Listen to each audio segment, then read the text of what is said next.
अस्सलाम वालेकुम सर।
अस्सलाम वालेकुम। वालेकुम अस्सलाम सर, कैसे हैं आप? वालेकुम अस्सलाम सर। वालेकुम सर। एक मिनट असल में ऑफिस में नेटवर्किंग का इशू आ रहा है कि मेरी सिटिंग प्लेस चेंज हुई है, तो मैं क्लासरूम में जाकर फिर आप लोगों के साथ रब्ता करता हूँ, ठीक है? ठीक है सर।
अस्सलाम वालेकुम।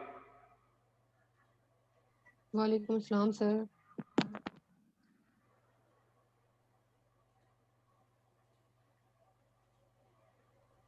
अस्सलाम वालेकुम सर। वालेकुम सलाम। सर मुझे वाइवा के अकॉर्डिंग बात करनी थी। 1 मिनट सिर्फ अटेंडेंस लगा लें, इसके बाद बात करते हैं। जी ठीक है सर। सर आपकी आवाज क्लियरली नहीं आ रही, को प्रोड्यूस हो रही है। आवाज़ नहीं आ रही? क्लियरली नहीं आ रही, लाइक ऐसे दूर से आ रही है, इको प्रोड्यूस हो रही है। ये तो क्लास रूम से मैं पढ़ा रहा हूँ, उस सिस्टम से आपको आवाज़ आ रही है, फिर आपके नेटवर्किंग में इशू होगा। अब ठीक है, अब ठीक है। जी सर ठीक आ रही है।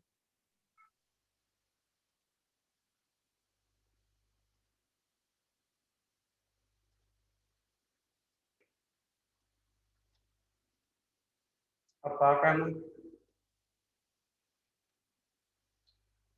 Afaq Ahmed, Afaq Kaiser, Afaq Kaiser, Ahmed Jalal, present sir. अलीशा नाज, अलीशा नाज,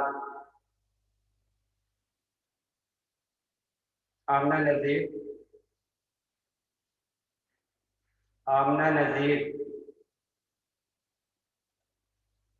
Aqsa,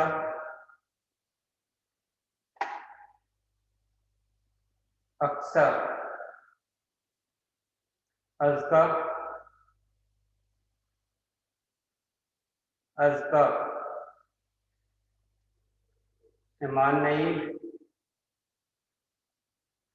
present. Fiza Naeem, present sir.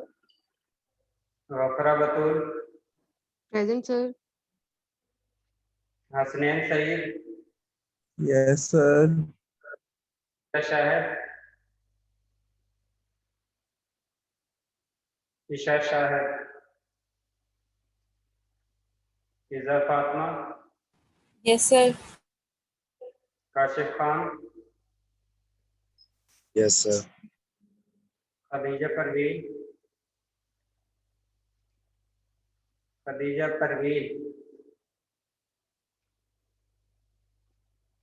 Laiba Hafeez, yes sir. Malaika Khan, present sir. Maryam Liaquat, yes sir. Maryam Akmal, present sir. Muhammad Aurangzeb, Muhammad Aurangzeb, Nimra Qazafi, yes sir. Noman Munawar, present sir. Noor Sarosh, present sir. Rabia Bakhtiar, present sir. Rabia Maham, Rabia Maham, Sidratul Muntaha, present sir. Subhan Babar, present sir. Syeda Fatima Jalil, present sir. Yusuf Ali. Yes sir present.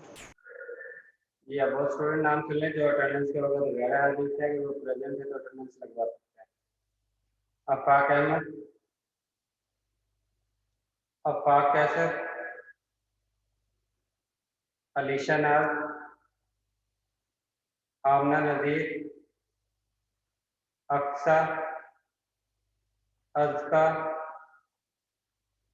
Isha Shahid, Mohammad Aurangzeb, Rabia Meham,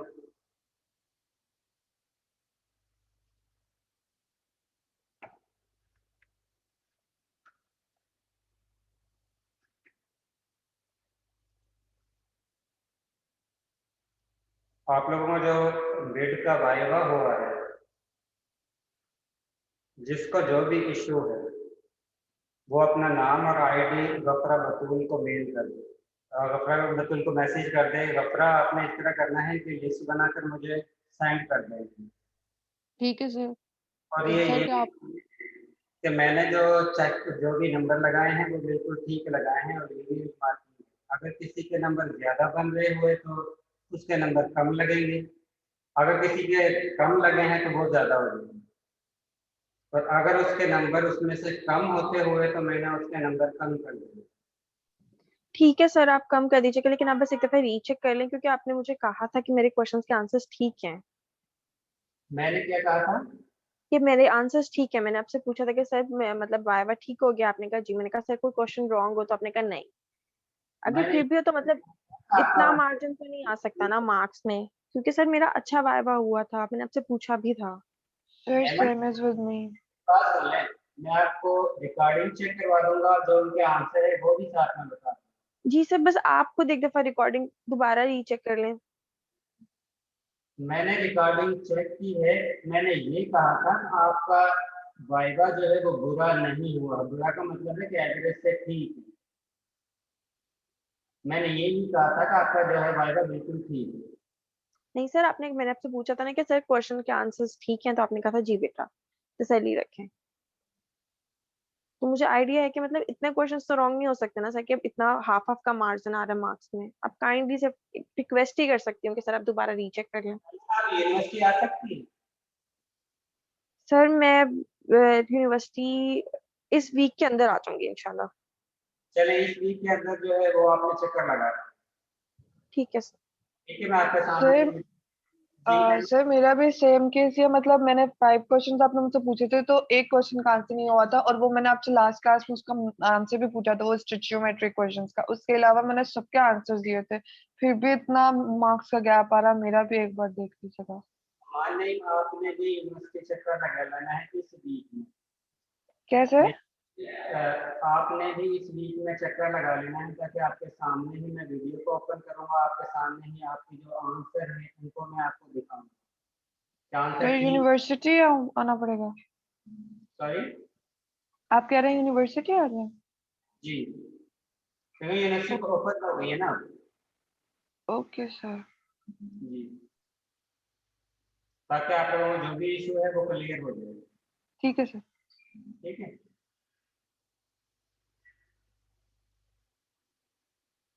sir आप किस दिन available होंगे? मैं सिर्फ बुधवार के दिन मौजूद नहीं होऊंगा, इसके अलावा बाकी Monday, Tuesday, Wednesday, sorry Wednesday नहीं होगा, थर्सडे और फ्राइडे में यहाँ पर।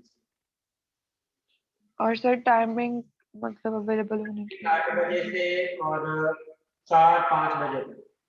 ठीक है सर। ठीक।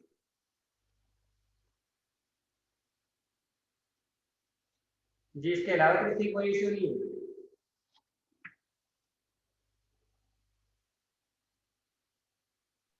नो सर, फिलहाल तो कोई इशू नहीं है। और आप लोगों के क्विज़ और असाइनमेंट के नंबर इंशाल्लाह आज अपलोड हो जाएंगे। Thank you sir. एक और इशू आ रहा है, मेरे और जो सिस्टम है, क्योंकि मेरे रूम चेंज हुआ है तो उस वजह से उसमें नेटवर्किंग की इशू है।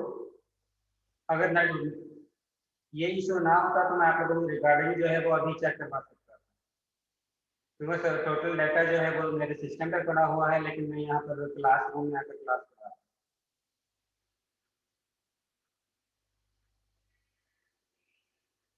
तो अगर नेटवर्किंग का आज इशू रिजॉल्व हो गया तो आप लोगों ने अपने मार्क्स जो है असाइनमेंट और क्विज़ के चेक कर लेना। ओके और सर। इस तरह हुआ तो बाद इस तरह भी हो जाता है कि आप लोग स्टूडेंट जो है वो असाइनमेंट जमा करवाते हो, वो जमा नहीं होती है, या आप लोगों में ड्राफ्ट में रह जाती है, या हो सकता है कि आप लोगों की जो फाइल है वो ओपन ना हो। बाद ये भी इशू आता है, तो उस वजह से भी हो सकता है कि आप लोगों के मार्क्स जो है वो 0-0 शो हो, अगर आप लोगों ने जमा करवाई हुई है। तो आप लोगों ने ये फिर काम करना है कि आप लोगों ने जो सबमिट करवाने की जो मेल है उसकी पिक्चर लेकर मुझे मेल कर देना है कि सर ये हमने असाइनमेंट या क्विज जो है वो जमा करवाया है और टाइम पर करवाया है, तो इसके हमारे नाम नंबर जो है वो नहीं लगेंगे। तो मैं उसका जो है दोबारा से टीए से कहकर चेक करवा कर आप लोगों ने नंबर जो है वो अपलोड कर दूंगा, ठीक है? अगर आप ओके लोगों सर, ने टाइम पर जमा करवाई हुई तो ठीक है। ठीक है।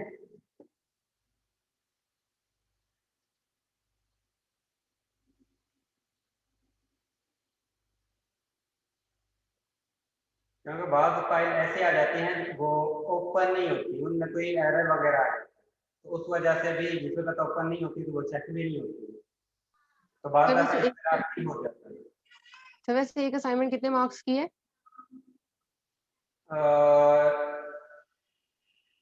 ये तो वेटेज बन गई है ना, मैक्सिमम आप लोगों के आपके लोग फाइनल जो है आप लोगों का ऑन कैंपस होना, यूनिवर्सिटी क्योंकि ओपन हो, ठीक है सर। तो ठीक है आपको सर। 45 या 50 मार्क्स का आप लोगों का फाइनल होगा, जी सर। और बाकी मार्क्स आप लोगों को क्विज़ और असाइनमेंट प्लस एक्टिविटी के, ठीक है सर। क्योंकि आप लोगों के लैब के मार्क्स जो है वो सेपरेट जो है वो जाता है रिजल्ट आप लोगों को, तो 100 यस मार्क्स का आप लोगों को थ्योरी का रिजल्ट लगता sir Excuse me, sir. Slide number है। जी Excuse me. सर मैंने ये पूछना था कि जो आपने मिड टर्म लिया है ये कितने परसेंट था, 25%, इसकी परसेंटेज? 25। अच्छा सर, ठीक है सर।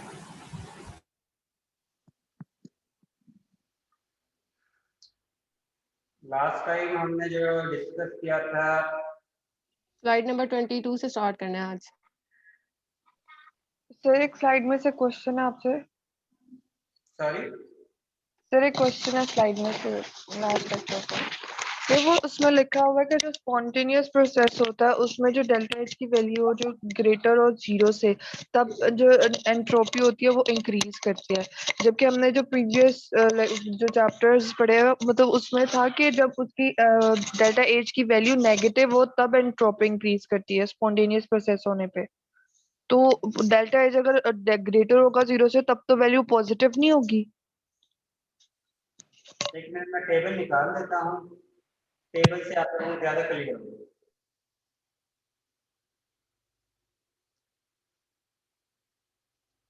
ये टेबल मैंने आप लोगों से कहा था कि जब भी आप लोगों ने कैलकुलेशन करनी है तो आप लोगों ने डेल्टा एच प्लस की वैल्यू, टेम्परेचर की वैल्यू और डेल्टा एच की वैल्यू इस इक्वेशन में पुट करनी है।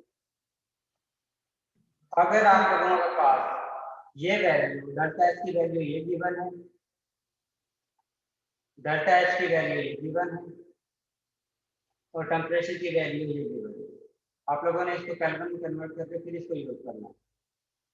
और जिस वक्त ये वैल्यू आप लोग इस इक्वेशन में पुट करते हैं, अगर इसका आंसर आप लोगों के पास प्लस फॉर्म में होगा तो उस कंडीशन में ये नॉन स्पॉन्टेनियस होगा, और अगर आप लोगों को ये वैल्यू पुट करने के बाद जो आप लोगों का रिजल्ट आता है वो नेगेटिव फॉर्म में होता है तो उस कंडीशन में ये नॉन स्पॉन्टेनियस प्रोसेस होगा। सर यही मैं कह रही हूँ ना, तो जो डेल्टा एच वहाँ पे मतलब जो हमने स्लाइड्स लास्ट लेक्चर में पढ़ी थी उसमें आ रहा था कि स्पॉन्टेनियस प्रोसेस जो होगा वो उसमें एंट्रोपी इंक्रीज करेगी जब delta H greater than zero का। तो ग्रेटर देन जीरो तो पॉजिटिव वैल्यू होती है और यहाँ पे तो पॉजिटिव वैल्यू तब आती है जब वो नॉन स्पॉन्टेनियस होता है। इसके साथ मैंने ये आप लोगों को बताया था कि दो पैरामीटर होते हैं जिसमें ये प्लस भी हो, लेकिन अगर इसका आंसर इसके आंसर से कम आता है तो उस कंडीशन में इसका आंसर नेगेटिव फॉर्म में ही आएगा, क्योंकि ये वैल्यू ग्रेटर है और ये वैल्यू लेस है। ये उस कंडीशन में फिजिबल है जिस वक्त इसकी वैल्यू पॉजिटिव की वैल्यू डेल्टा एच की वैल्यू पॉजिटिव हो, लेकिन वो वैल्यू इस वैल्यू से ग्रेटर होगी तब ये नॉन स्पॉन्टेनियस है। क्योंकि बुक में आप लोगों की बुक में सिर्फ 4 पॉइंट लिखे हुए थे स्पॉन्टेनियस और नॉन स्पॉन्टेनियस की, और मैंने आप लोगों को जो है 2 पॉइंट लिखे हुए थे और मैंने आप लोगों को लेक्चर के दौरान 4 पॉइंट पढ़ाए थे। Yes sir. इसमें मैंने आप लोगों को कंडीशन भी बताई थी कि प्लस डेल्टा एच प्लस का मतलब ये नहीं है कि ये लाजमी ही जो प्रोसेस है वो नॉन स्पॉन्टेनियस होगी। उसके लिए फर्दर कंडीशन है कि ये जो आप लोग वैल्यू कैलकुलेट करते हो इंट्रोपी इनटू टेम्परेचर और इसके साथ एंथैल्पी चेंज, अगर इन दोनों में से इंथैल्पी चेंज की वैल्यू प्लस में ज्यादा हो और टी डेल्टा एस की वैल्यू इस वैल्यू से कम हो तो उस कंडीशन में आप लोगों के पास डेल्टा जी की वैल्यू प्लस में हासिल होती है। और अगर ये हो इंथैल्पी चेंज प्लस में ही हो लेकिन टी डेल्टा एस की वैल्यू हमारे पास ज्यादा हासिल हो तो उस कंडीशन में हमारे पास ओवरऑल आंसर जो है वो नेगेटिव फॉर्म में हासिल होता है। अगर सपोज जो है इंथैल्पी चेंज की वैल्यू जो है वो 20 है प्लस में है और इसका आंसर जो हमारे पास आता है वो -80 आता है। अब इंथैल्पी चेंज तो प्लस में है लेकिन ओवरऑल जब इस वक्त इसका रिजल्ट हम निकालते हैं तो वो -60 आता है। इसीलिए मैंने आप लोगों को कहा था इसके फर्दर कंडीशन को भी आप लोगों ने माइंड में रखना कि एंथैल्पी चेंज प्लस में है इसका मतलब ये नहीं है कि डेल्टा जी हमेशा प्लस फॉर्म में ही आप लोगों को पास हासिल होगा। Okay sir. ठीक है, ठीक है सर।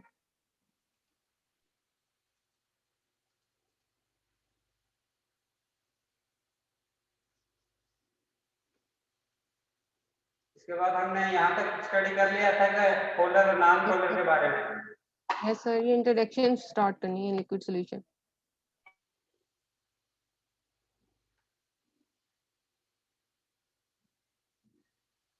कोई स्टूडेंट है जो एग्जांपल बता सकता है कि पोलर पार्ट कैसा होता है और नॉन पोलर पार्ट कैसा होगा और कोई एक कंपाउंड बता दे जिसमें नॉन पोलर भी हो पार्ट भी हो और पोलर पार्ट भी हो, लेकिन ये आप लोगों की एक्टिविटी का हिस्सा नहीं है।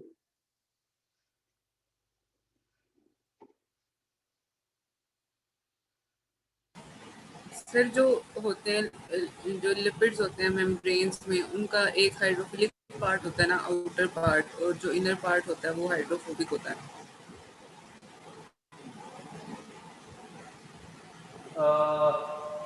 तो जो हाइड्रोफिलिक पार्ट होता है वो पोलर होता है और जो हाइड्रोफोबिक होता है वो नॉन पोलर होता है, वो अंदर की तरफ होता है। ठीक है, सर हाइड्रोफिलिक मतलब वाटर लविंग ना, जो पोलर होंगे वो वाटर के अंदर डिसॉल्व भी हो जाया करेंगे। ठीक है।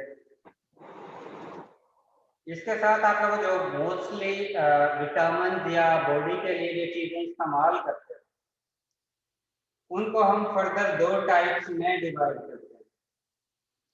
कुछ ऐसे होते हैं जो वाटर के अंदर सोल्यूबल हो जाते हैं और मैंने आप लोगों को ये बताया था वाटर सोल्यूबल विटामिन वो वाले होंगे जिनके अंदर हाइड्रोफिलिक पार्ट हाइड्रोफोबिक पार्ट पर डोमिनेट आएगा, क्योंकि उस कंडीशन में मॉलिक्यूल जो है वो पोलर की नेचर शो करेगा जिसकी वजह से वो वाटर में सोल्यूबल हो जाएगा।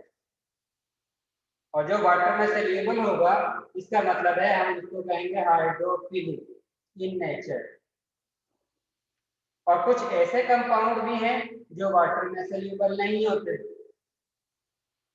और जो वाटर में सोल्यूबल नहीं होते इसका मतलब है कि इनका हाइड्रोफोबिक पार्ट, अगर उसमें हाइड्रोफिलिक और हाइड्रोफोबिक पार्ट दोनों ही तो उस कंडीशन में हाइड्रोफोबिक पार्ट हाइड्रोफिलिक पार्ट पर डोमिनेट है। हाइड्रोफोबिक का मतलब है कि वो नॉन पोलर कंपाउंड है। अगर वो नॉन पोलर कंपाउंड है तो उस कंडीशन में वो कंपाउंड फेट में सोल्यूबल होगा। फेट बेसिकली जो है वो हाइड्रोकार्बन पर कंसिस्ट करती है, यानी कि नॉन पोलर का मिक्सचर होता है, या ये भी कह सकते हो नॉन पोलर सॉल्वेंट। और आप लोगों को पता है पोलर कंपाउंड जो है वो पोलर सॉल्वेंट में ही डिसॉल्व है। और नॉन पोलर कंपाउंड जो है वो नॉन पोलर सॉल्वेंट में ही डिसॉल्व है। इसका मतलब है कि आप लोगों की बॉडी के अंदर जो विटामिन मौजूद होते हैं, जो केमिकल मौजूद होते हैं, उनमें से कुछ कंपाउंड जो है वो वाटर में सोल्यूबल होते हैं और कुछ कंपाउंड जो है वो फेट में सोल्यूबल होते हैं। वो कंपाउंड जो फेट में सोल्यूबल होंगे उनको हम नॉन पोलर कहते हैं, और वो वाले कंपाउंड जो वाटर में सोल्यूबल होंगे उनको हम पोलर कहेंगे। और जो पोलर कंपाउंड हैं जो वाटर में सोल्यूबल हो रहे हैं वो हाइड्रोफिलिक इन नेचर, और जो फेट में सोल्यूबल होते हैं वो हाइड्रोफोबिक इन नेचर। और इसके साथ में एग्जांपल दी हुई है, विटामिन ए जो है वो फेट सोल्यूबल कंपाउंड, क्योंकि वो नॉन पोलर है इस वजह से वो फेट में सोल्यूबल होता है, वाटर में सोल्यूबल नहीं होता। इसी तरह विटामिन सी जो है वो वाटर सोल्यूबल कंपाउंड, क्योंकि वो पोलर कंपाउंड, उसके नेचर जो है वो पोलर। और आप लोगों को पता है कि वाटर जो है आप लोगों की बॉडी में सर्कुलेट करता है, और वो वाले कंपाउंड जो वाटर में सोल्यूबल होंगे वो वाटर के साथ आप लोगों की बॉडी में सर्कुलेट करेंगे, और जहां पर बॉडी को उन केमिकल की जरूरत होगी वहां पर बॉडी उसको गेन कर लेता है, और जहां पर जरूरत नहीं होती है वहां से उस कंपाउंड को एग्जिट कर देता है, यानी कि वाटर के साथ ही वो रिमूव हो जाता है।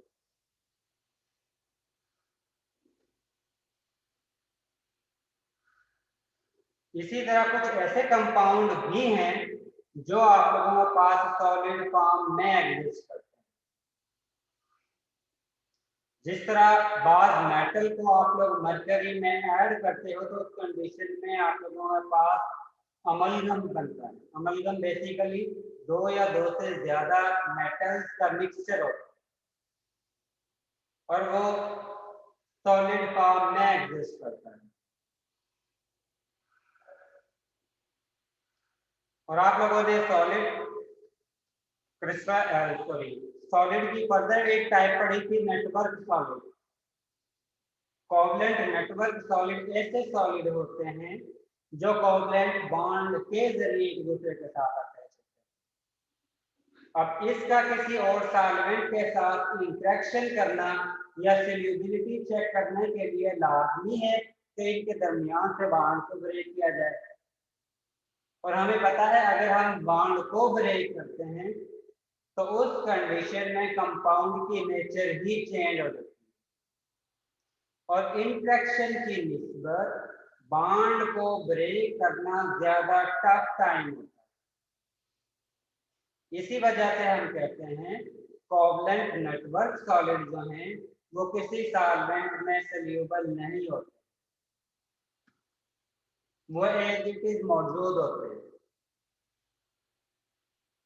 इसके साथ आप लोगों ने मेटालिक सॉलिड की एग्जांपल पढ़ी थी। मेटालिक सॉलिड जो है उनमें से, क्योंकि मोस्टली आप लोगों ने ये पढ़ा है कि मेटल जो है वो फास्ट रिएक्शन शो करते हैं। कुछ ऐसे मेटल हैं जो बड़ी स्पीड के साथ रिएक्शन करते हैं कि आप लोगों को वाटर के अंदर ऐड करते हो या किसी सॉल्वेंट के अंदर ऐड करते हो तो फौरन से वो रिएक्शन कर जाते हैं, और बात ऐसी भी है जो स्लो रिएक्शन करती है। इसका मतलब है कि मेटल को जिस वक्त हम किसी सॉल्वेंट में ऐड करते हैं तो वो सोल्यूबल नहीं होती हैं क्योंकि वो रिएक्शन करती है, और सोल्यूबिलिटी के लिए, सॉल्यूशन बनाने के लिए कंपलसरी है कि जो भी सल्यूट को, जिस सल्यूट को भी हम सॉल्वेंट में ऐड कर रहे हैं उसकी केमिकल नेचर चेंज ना हो, वो सल्यूट सॉल्वेंट के साथ कोई भी रिएक्शन शो ना करता। इसका मतलब है कि मेटल जो है वो जो भी सॉल्वेंट आप लोग यूज करते हो उसमें इनसोल्यूबल है, क्योंकि वो रिएक्शन शो करती है और रिएक्शन जो है वो सोल्यूबिलिटी में नहीं आता है। इसके बाद आप लोगों का नेक्स्ट टॉपिक है कि आप लोग सॉल्यूशन जो बनाते हो डिफरेंट कंसंट्रेशन के, उनके कौन कौन से मेथड को फॉलो करके आप लोग सॉल्यूशन को प्रिपेयर करते हो, क्योंकि आप लोग different molarity, normality, mole fraction, percentage solution prepare करते हैं, जिसकी कैलकुलेशन जो है वो डिफरेंट होती है।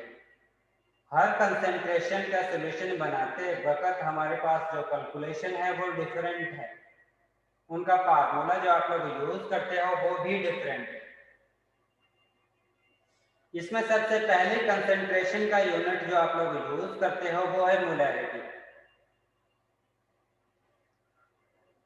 और मोलैरिटी जो है वो number of moles of solute पर डेसीमीटर क्यूब ऑफ सॉल्यूशन होता है। Number of moles of solute divided by volume of solution in decimetre cube या लीटर। डेसीमीटर क्यूब और लीटर दोनों एक दूसरे के इक्वल होते हैं, कि लीटर को हम डेसीमीटर क्यूब भी कह सकते हैं, और ये दोनों ही वॉल्यूम के यूनिट हैं और दोनों की वैल्यू जो है वो इक्वल है। जिस वक्त हम सॉल्यूट के नंबर ऑफ मोल्स को सॉल्यूशन के वॉल्यूम में ऐड करते हैं और वो वॉल्यूम 1 डेसीमीटर क्यूब या लीटर होना चाहिए, तो उसके रिजल्ट में हमारे पास मोलैरिटी की फॉर्म में सॉल्यूशन बनता है। अब नंबर ऑफ मोल्स हम किस तरह कैलकुलेट करते हैं? नंबर ऑफ मोल्स को कैलकुलेट करने के लिए mass of solvent divided by molar mass of solvent.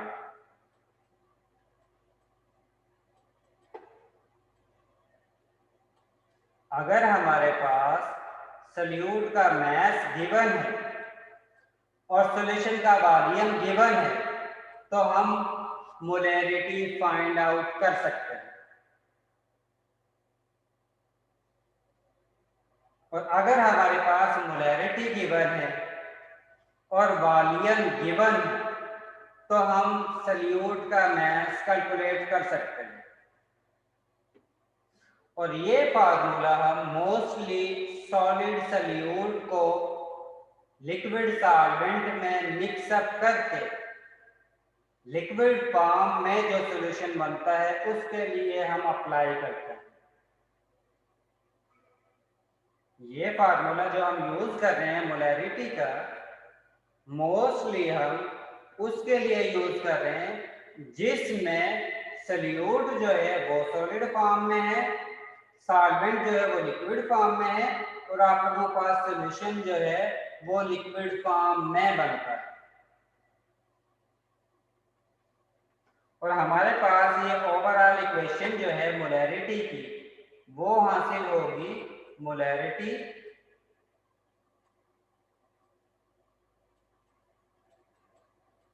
Is equal to mass of solute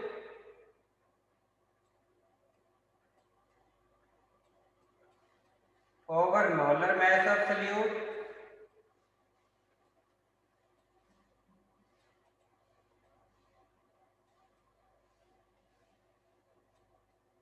into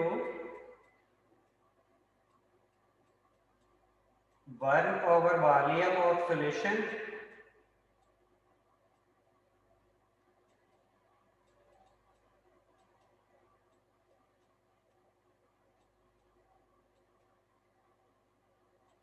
in litre या डेसीमीटर क्यूब।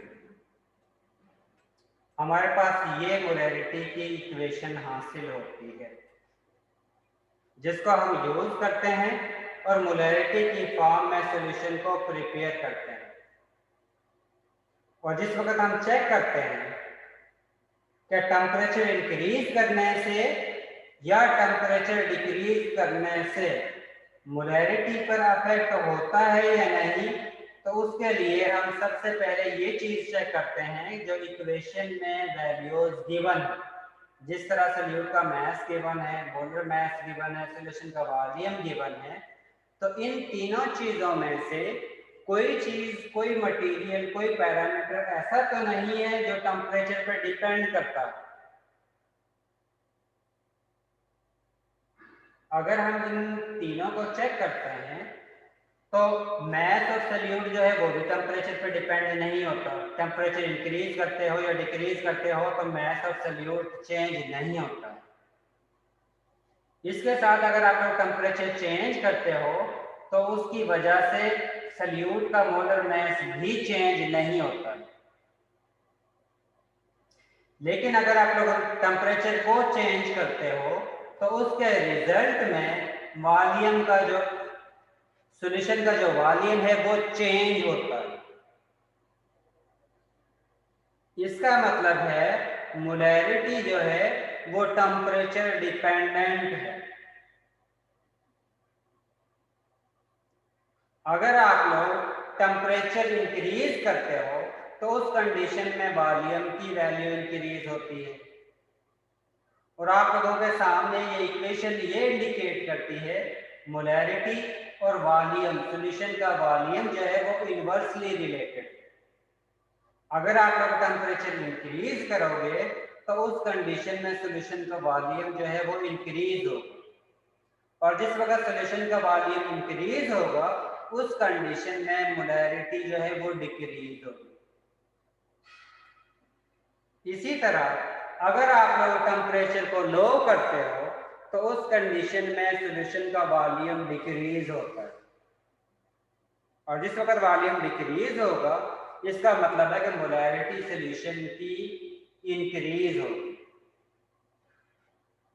अब इस चीज से हम ये नतीजा कर सकते हैं कि टेम्परेचर इंक्रीज या डिक्रीज करने से सॉल्यूशन की मोलैरिटी पर अफेक्ट होता है।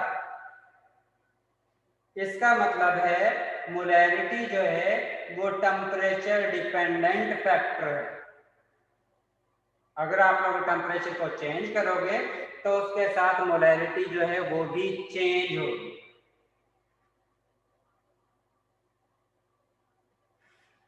ये फार्मूला आप लोग उस सॉल्यूशन के लिए अप्लाई करते हो जिसमें आप लोगों के पास सॉल्यूट जो है वो सॉलिड फॉर्म में हो और सॉल्वेंट जो है वो लिक्विड फेज में हो, और सॉल्यूशन जो बनता है वो भी लिक्विड फेज में बनता है। और अगर आप लोगों के पास ये केस हो कि सॉल्यूट जो है वो भी आप लोगों के पास लिक्विड फेज में है और सॉल्वेंट जो है वो भी लिक्विड फेज में है, तो उस कंडीशन में आप लोग C1 V1 is equal to C2 V2 का फार्मूला अप्लाई करते हैं, या C के जगह पर हम M1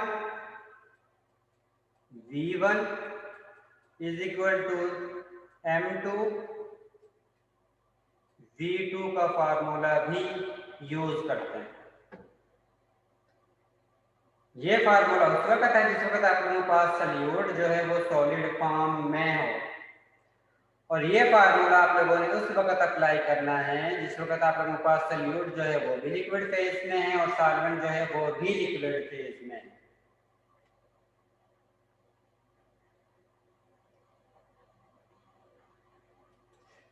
इसमें से अगर कोई किसी को पॉइंट क्लियर ना हुआ हो तो वो आप लोग पूछ सकते हो। सर क्लियर हो गया है। इसके बाद नेक्स्ट पॉइंट है मोलैलिटी। मोलैलिटी जो है वो भी सॉल्यूशन की कंसंट्रेशन का यूनिट है, और मोलैलिटी जो है वो इक्वल होती है moles of solute divided by mass of solvent in kilogram. और आप लोगों को पता है मास ऑफ सॉल्यूट जो है वो इक्वल होता है मास of solute, sorry number of moles of solute जो है वो इक्वल होता है मास of solute divided by molar mass of solute. तो उस कंडीशन में यही इक्वेशन इक्वल होगी mass of solute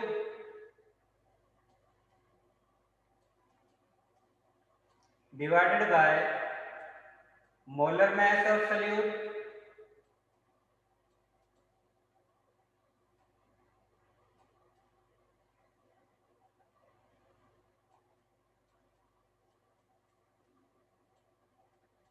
into 1 over mass of solvent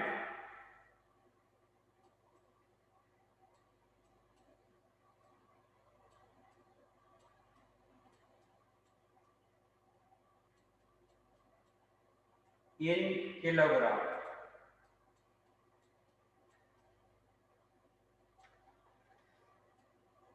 तो इस फार्मूले को हम उस वक्त यूज करते हैं जिस वक्त हम मोलैरिटी में सॉल्यूशन बनाते हैं।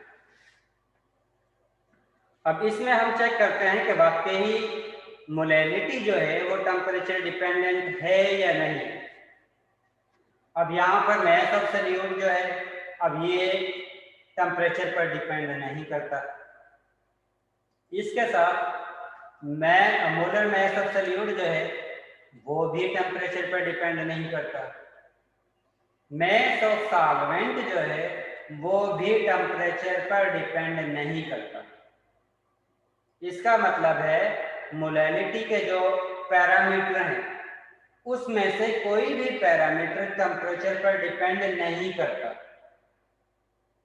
इसका मतलब है कि टेम्परेचर इंक्रीज करने से या टेम्परेचर डिक्रीज करने से मोलैलिटी पर कोई इफेक्ट नहीं होता है।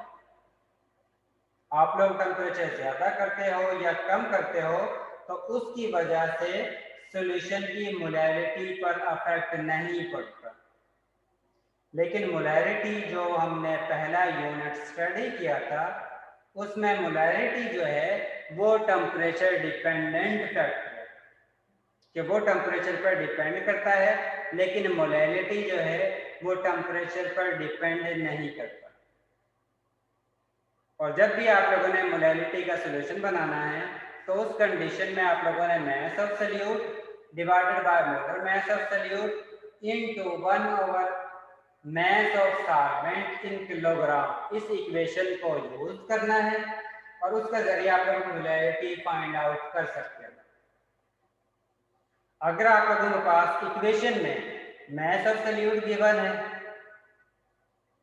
मोलर मैस ऑफ सॉल्यूट जो है वो आप लोग पीरियोडिक टेबल की मदद से कैलकुलेट कर सकते हो, और मैस ऑफ सॉल्वेंट गिवन है तो आप लोग मोलैलिटी की वैल्यू कैलकुलेट कर सकते हो। और अगर आप लोगों के पास ये केस हो कि आप लोगों के पास न्यूमेरिकल के अंदर मोलैलिटी गिवन हो, मैस ऑफ सॉल्वेंट गिवन हो और कंपाउंड या सॉल्यूट का फार्मूला गिवन हो तो आप लोग उसका मैस कैलकुलेट कर सकते हो। आप लोगों ने जस्ट इस इक्वेशन में वैल्यू को पुट करना है और आप लोग जो अननोन पैरामीटर होगा उसको आप लोग आसानी से कैलकुलेट कर सकते हैं।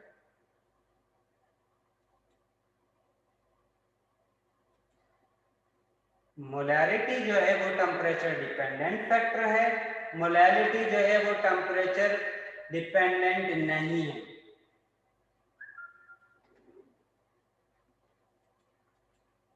इसके बाद नेक्स्ट यूनिट है मोल फ्रैक्शन।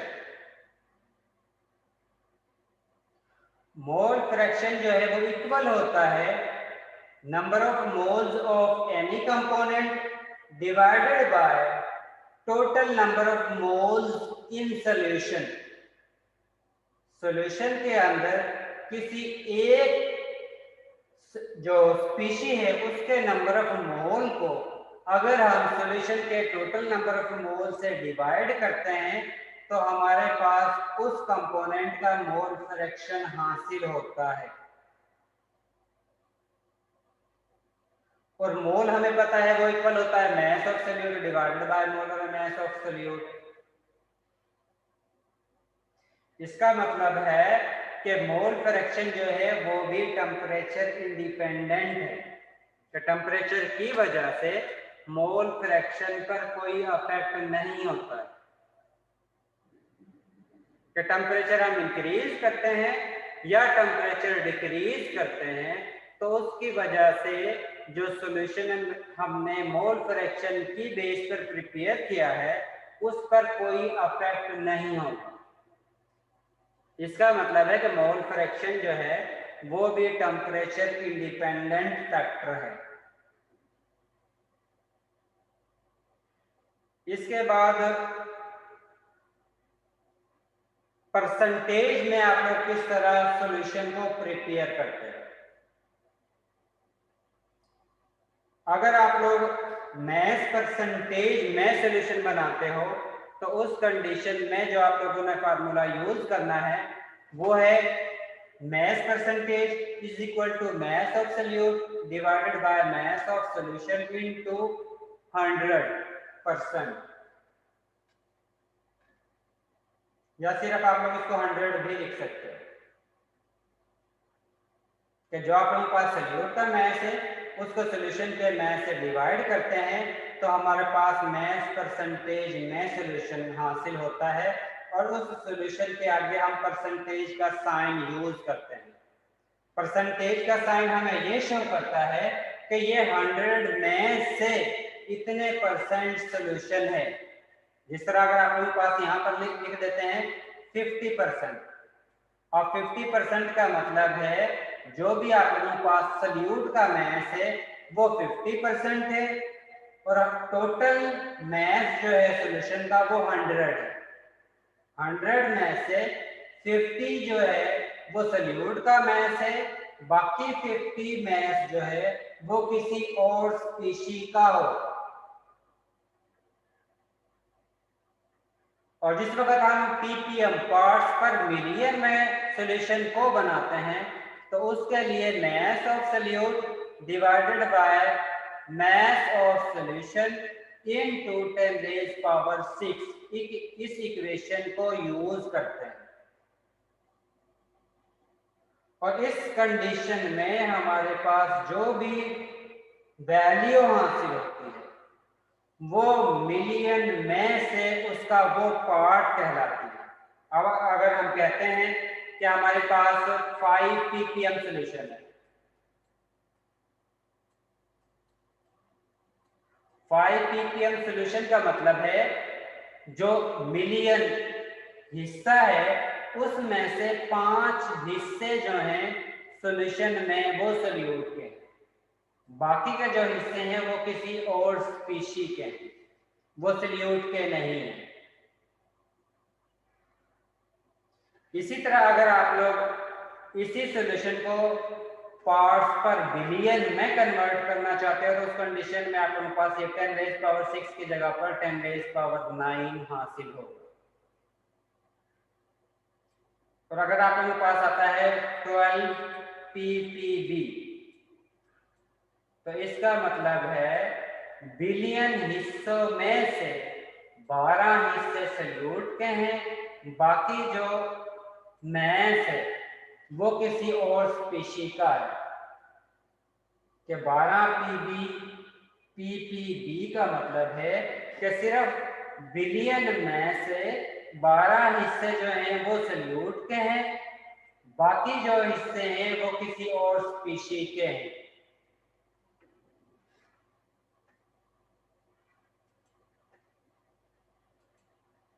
और इस तरह हम डिफरेंट परसेंटेज के सॉल्यूशन प्रिपेयर करते हैं। जहां तक अगर किसी को कोई भी कंफ्यूजन है तो वो आप लोग पूछ सकते हो। नो सर, ये सब तो पहले पढ़ा हुआ है। ये पहले पढ़ा हुआ है, इसका मतलब है कि इसके साथ हमारा चैप्टर जो है वो भी कंप्लीट हो गया है। जी सर, ये मोलैरिटी परसेंटेज वगैरह। इसके बाद एक और स्लाइटली टॉपिक है कि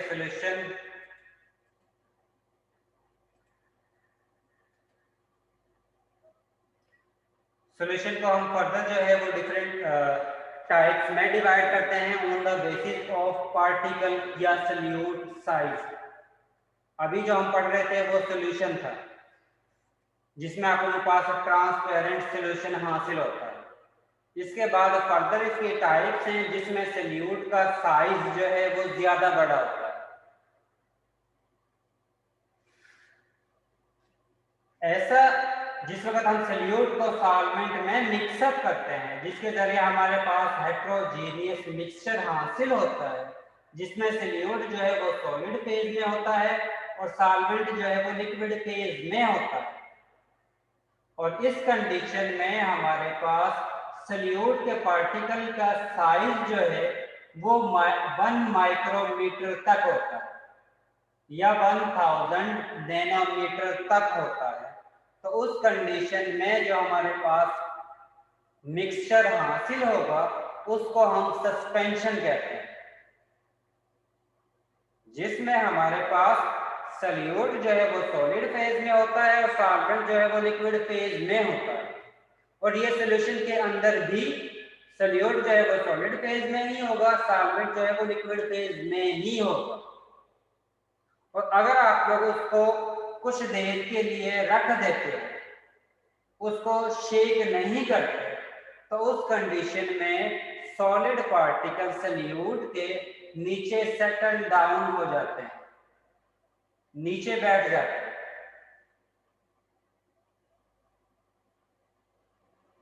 और अगर आप लोगों के पास सल्यूट सॉलिड फॉर्म में ही हो और सॉल्वेंट लिक्विड फॉर्म में ही हो, लेकिन सल्यूट का साइज जो है वो 2 नैनोमीटर से लेकर 500 नैनोमीटर तक हो, तो उस कंडीशन में जो आप लोगों के पास मिक्सचर हासिल होगा उसको हम कोलाइडल सॉल्यूशन कहते हैं। और कोलाइडल सॉल्यूशन में सल्यूट जो है वो सॉल्वेंट से सेपरेट आउट नहीं होता है, चाहे आप लोग कितनी देर के लिए ही उसको रख दें। सस्पेंशन में सल्यूट जो है वो सॉल्वेंट से सेपरेट आउट हो जाती है अगर आप लोग कुछ देर के लिए उसको स्टे करवाते हैं, उसको शेक नहीं करते तो। लेकिन कोलाइडल सॉल्यूशन में सल्यूट का साइज जो है वो कम होता है, जिसकी वजह से वो सॉल्वेंट से सेपरेट आउट नहीं होता है। तो उस कंडीशन में आप लोगों के पास जो सॉल्यूशन मिक्सचर हासिल होता है उसको हम कोलाइडल सॉल्यूशन कहते हैं। इसके बाद आप लोगों ने सॉल्यूशन की फॉर्म भी पढ़ी है, इसके साथ कोलाइडल और सस्पेंशन की अभी आप लोगों ने स्टडी की। सॉल्यूशन उस कंडीशन में आप लोगों के पास बनेगा जिसमें जिस वक्त आप लोग सल्यूट को सॉल्वेंट में ऐड करते हो, तो ऐड करने पर सल्यूट का साइज जो है वो लेस देन 2 नैनोमीटर। तो उस कंडीशन में जो आप लोगों के पास हासिल होता है रिजल्ट, उसको हम सॉल्यूशन कहते हैं। और इसको अगर हम फिल्टर करते हैं तो सल्यूट सॉल्वेंट के साथ ही फिल्टर में से पास आउट हो जाते हैं। और अगर आप लोग सॉल्यूशन को स्टे करवाते हो एक दिन के लिए या 2 दिन के लिए, तो उस कंडीशन में सल्यूट सॉल्वेंट से सेपरेट आउट नहीं होता। और अगर आप लोग सॉल्यूशन में से लाइट को पास आउट करते हो तो लाइट आसानी से सॉल्यूशन में से गुजर जाती है। ये उसकी प्रॉपर्टी है और ये उसके साथ उसके एग्जांपल दी गई। अगर आप लोगों के पास कोलाइडल सॉल्यूशन बनता है तो उसका मतलब है कि आप लोगों के सॉल्यूशन में सॉल्वेंट में सल्यूट का साइज जो है वो 2 नैनोमीटर से लेकर 500 नैनोमीटर तक होगा।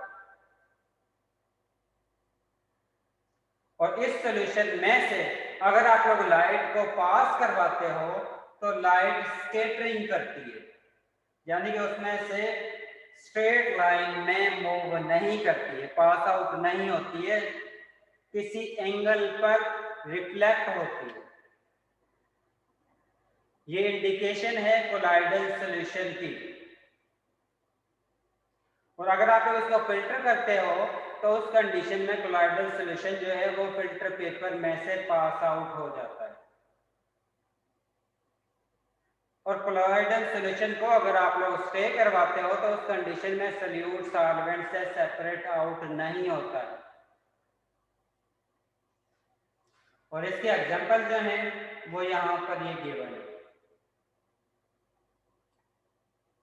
इसके साथ थर्ड टाइप है सस्पेंशन। सस्पेंशन में सॉल्यूट पार्टिकल का साइज जो है वो 500 नैनोमीटर से लेकर 1000 नैनोमीटर तक होगा। और अगर आप लोग इसको स्टे करवाते हो सॉल्यूशन सस्पेंशन को तो उस कंडीशन में सॉल्यूट सॉल्वेंट से सेपरेट आउट हो जाता है। और अगर आप लोग फिल्टर करवाते हो तो उस कंडीशन में सॉल्यूट जो है वो फिल्टर पेपर पर रह जाता है और सॉल्वेंट फिल्टर पेपर में से पास आउट हो जाता है। और इसकी एग्जांपल जो है वो आप लोगों के सामने ये लिखी हुई है।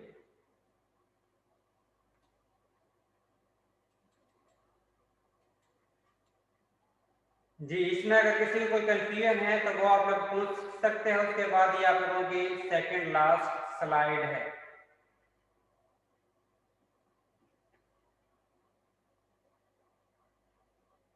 सर आ गई है समझ। और टाइम कितना बचता है? 10 minute, 15 minute, sir 12 minute. 12 minute. इसका मतलब मुकम्मल हो जाएगा। जी सर। चले नेक्स्ट 3 स्लाइड जो बचती हैं इसमें से आप लोगों ने जो चीज याद करने वाली है कैंडला कट का पता होना चाहिए, जिसमें हम जिस वक्त लाइट को फॉल करवाते हैं, फॉल करवाने पर कोलॉइडल सॉल्यूशन की प्रॉपर्टी, तो उस कंडीशन में लाइट जो है वो किसी एंगल पर स्कैटर होती है। तो इस अफेक्ट को हम टेंडल अफेक्ट कहते हैं। और ये बिहेवियर सिर्फ कोलॉइडल सॉल्यूशन ही शो करता है। इसके अलावा दूसरे सॉल्यूशन इस बिहेवियर को शो नहीं करेंगे। और कोलॉइडल सॉल्यूशन में पार्टिकल का साइज तो आप लोगों ने देख लिया है किस तरह का साइज होता है। वो 2 नैनोमीटर से 500 नैनोमीटर की रेंज में।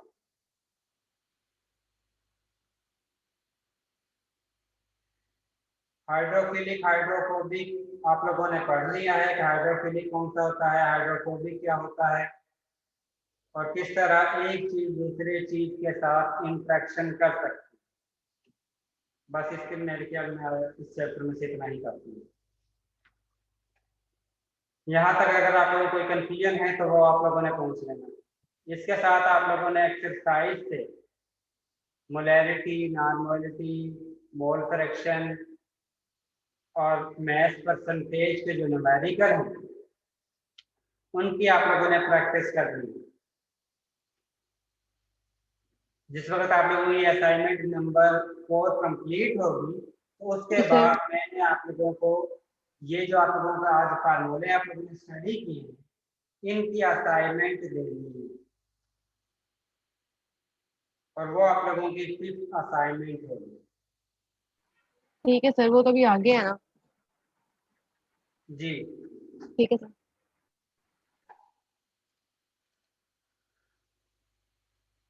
और इसके साथ ही आप लोगों को ये चैप्टर जो है वो कंप्लीट हो गया। इसके बाद आप लोगों को चैप्टर नंबर 13, 14 और 15 बचते हैं, वो कंप्लीट हो जाएंगे।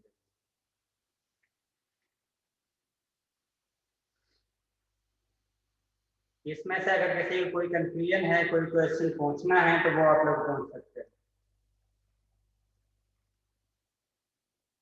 पहले वाले चैप्टर जो थे वो थोड़ा सा ज्यादा यानी कि टफ थे और लेंथी भी थे।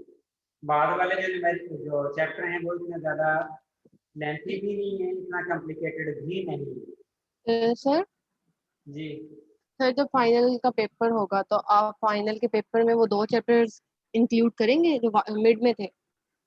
शामिल करूंगा लेकिन उसकी वेटेज कम होगी।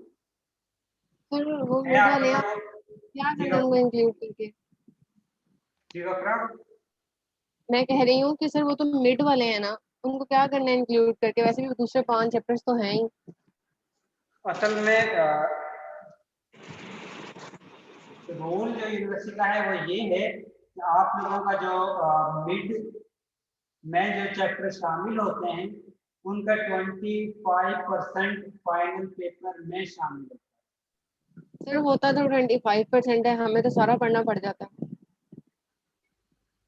तो अगर मैं जिस वक्त फाइनल बनाऊंगा तो मैं आप लोगों को ये बता दूंगा कि इस चैप्टर में से इतने न्यूमेरिकल हैं और जी इस जी चैप्टर में से इतने थियोरेटिकल क्वेश्चन हैं। ठीक है सर। चैप्टर में से टोटल न्यूमेरिकल हैं तो इसका मतलब है न्यूमेरिकल ही करने हैं, बाकी थियोरी नहीं करनी। ठीक है सर, थैंक यू। ये चीज मैं आप लोगों को बता दूंगा। ठीक है sir, thank you so much.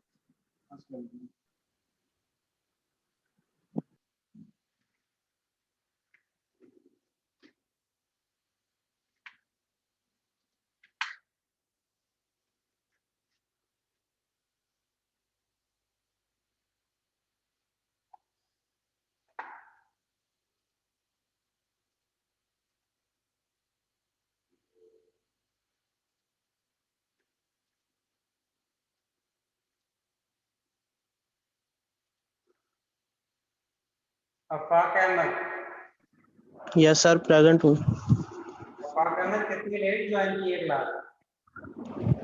Sir आंख नहीं खुली थी आज।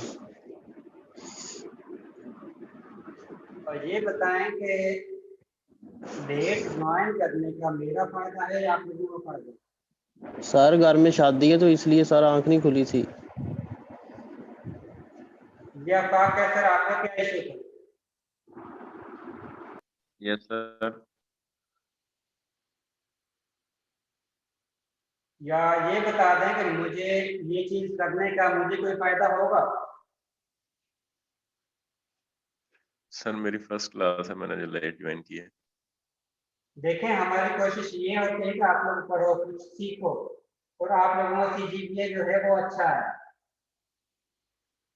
Yes sir. लेकिन आप लोग कहते हैं कि नहीं नहीं, हमने ना ही पढ़ना है, ना ही सीखना है, ना ही हमने सीजीपीए अच्छा करना है। नहीं सर, ऐसी बात नहीं है, मेरी फर्स्ट क्लास है जो मैंने लेट ज्वाइन की है।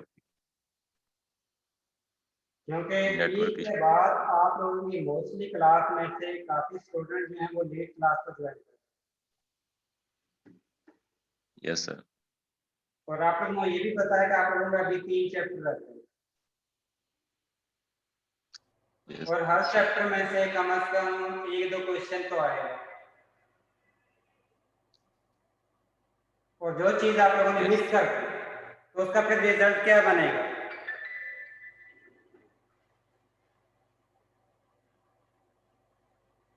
सर सॉरी, आइंदा से नहीं लेट होते।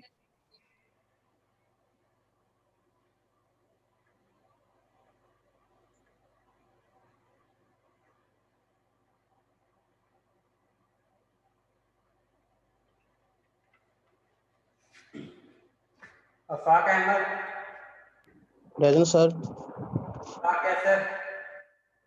Yes sir. Alisha Naz, sir present. Amna Nazir, Yes, sir, present. Aqsa, Aqsa, okay Aqsa attendance हो गई आपकी। अज़का, अज़का, ईशा शाहिद,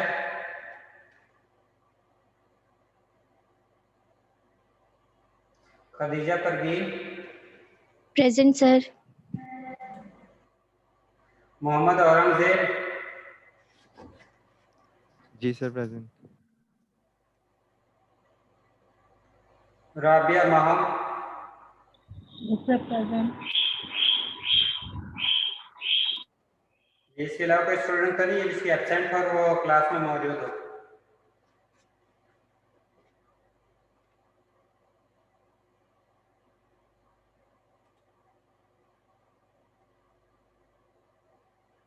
जी अगर किसी ने कुछ पूछना है तो आप लोग पूछ सकते हो, अदरवाइज आप लोग लीव कर सकते हो।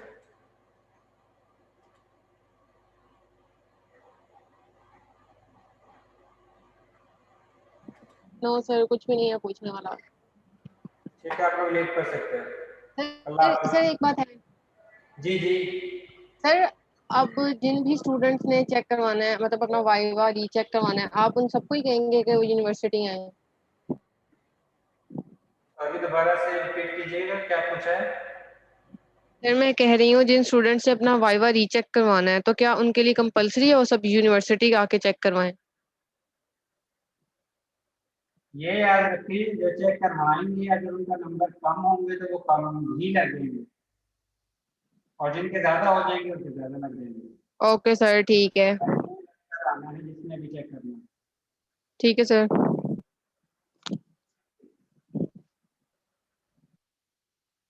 अल्लाह हाफिज। अल्लाह हाफिज सर।